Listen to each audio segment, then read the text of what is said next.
This channel is supported by TrueFire. TrueFire is an online library of lessons from some of my favourite players. There's thousands of lessons on there. You can use the promo code JNC40 to get 40% off of any of their courses.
So when I went and recorded with Mark Kelly from the band Marillion, I actually needed something to use in the loop of my tube amps that I was using at the time. I selected the FM3 for that. Most of the time each day when you hear me playing guitar on this channel, it will be through either HX Stomp or Helix Native. In this video, I kind of wanted to explore this idea of switching between the modelers and whether that's a good idea, and you know, why it is that, you know, I have preferences for both of them, why it is that I still use the Helix even though we are told, and I maybe even agree with this, you know, that the Fractal stuff might be superior in a bunch of ways. Why would I have both? And that's kind of what this video is about, and why I haven't made a permanent switch either way. I guess I'm sitting on the fence. I kind of wanted to look at a video which is somewhat, I guess, for some of you guys that maybe have followed the channel for a while, like a little bit of an elephant in the room somewhat, because I guess a lot of you will know that I use like Line 6 Helix, Line 6 HX Stomp, Helix Native a lot of the time. And then some of you might also know that I do weekly videos for Fractal with the FM3, FM9 and Axfex, not actually for Fractal, for G66 UK, who distribute the Fractal gear in the UK, and G66 in Europe. So I really like working for those guys. It helps me personally and the family. And also it provided kind of a way to do some Fractal gear kind of stuff without having to worry about certain things. So like, for instance, I think there's a bunch of people on this channel that watch for the Helix stuff. And so sometimes when I uploaded a Fractal video, it didn't do as well. So there is an element of that in there where it's kind of like, well, I know that, you know, there is a chunk of my audience that are here specifically for Helix stuff. So, you know, each time I do some Fractal stuff, it kind of doesn't necessarily reach the same people, right? And, you know, so that's definitely a reason. There's a financial reason for me to continue doing Fractal stuff. I think also like the Helix presets, since the audience are there for that, quite a lot of you, I presume you're going to let me know in the comments. If not, you know, those presets that get sold for Helix, it makes sense to continue doing that. But ultimately, there's kind of one reason that there's a few reasons, that's one I wanted to kind of investigate here, why I've settled still with the HX Stomp Helix Native as like my daily driver. And this came out of trying to actually, in the Fractal world, create something similar to my Helix tone. So it's a little bit actually opposite to what I would normally do. So myself personally, I kind of regard the Fractal stuff as probably the most accurate and the most concerned with accuracy out of all of the modeling stuff. You know, Cliff from Fractal is very serious about continual improvements, and is hands-on with graphs and stuff, and compares the competition in quite a visible and public way, I guess, to show a couple of things. But one of them is that, for sure, he is concerned about continuing to increase the accuracy of the Fractal stuff. So normally when I do a comparison, I'm assuming that the Fractal stuff is like the benchmark. Whereas for this, I was kind of like, well, I've got my tone that I kind of, for me, is like wearing a pair of old slippers or sitting in an old chair, where it's kind of sits where I want it to be. It's been this main preset, Eric Lee 2023, has been kind of where I sit for a lot of the time. You know, let me know in the comments what you think I'm using right now.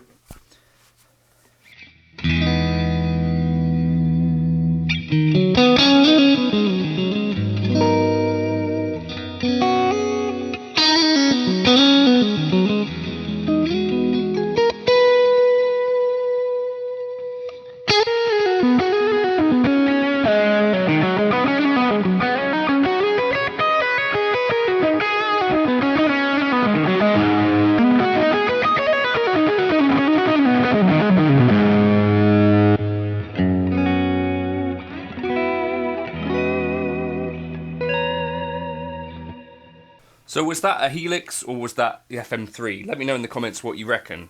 So I can tell you that what I've been trying to do is dial in something without getting too deep into the weeds, although it has ended up being that way, that approximated my Helix tone. So that is actually an FM3 that you were just hearing.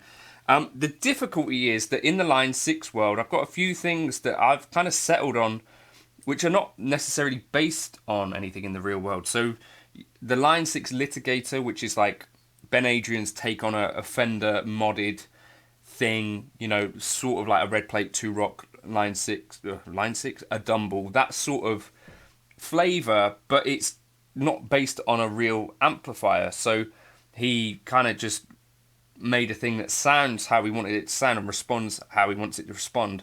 And necessarily, I really end up enjoying that. But in the Fractal world, what I've ended up doing to try and approximate that is generally use like the Robin Ford for the clean stuff, the Robin Ford Dumble. And then for the lead stuff, I was going between a Fuchs ODS. Yeah, that was what I ended up settling on. But I'm having to do, you know, slightly different things. The other thing is that the delays in the Helix and the reverb sound, it's what I'm used to hearing. So the reverb on the Helix particularly kind of, I use the glitz a lot, kind of blooms and then dissipates.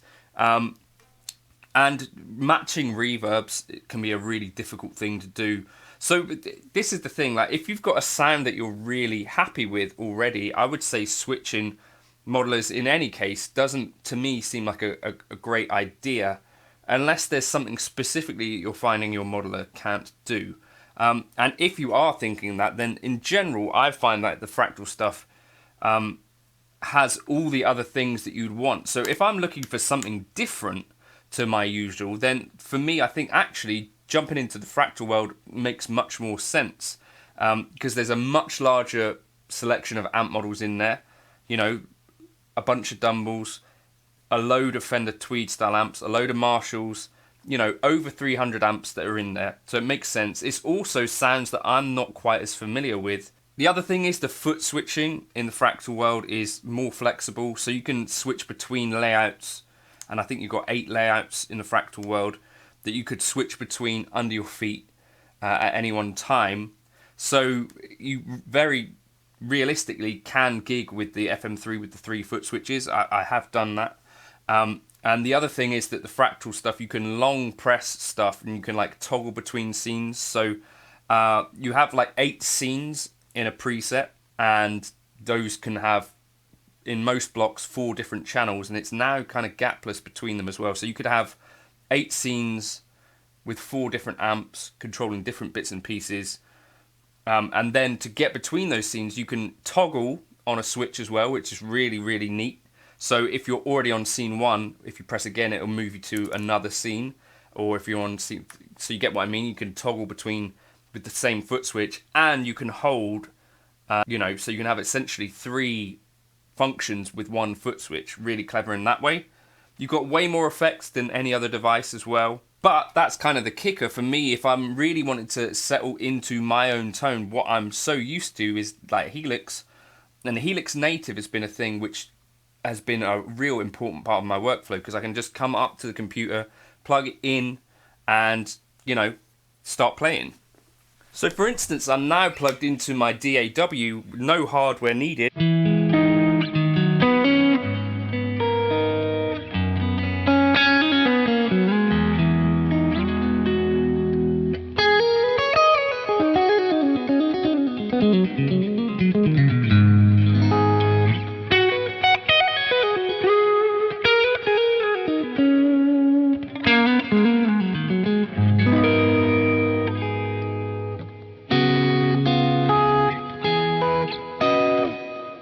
And I find what I have to do in the Fractal world and the Helix world are slightly opposite. So in the Helix world, I tend to actually increase the low, sort of like 150 hertz. In the Fractal world, actually, I find there's a bit more information there.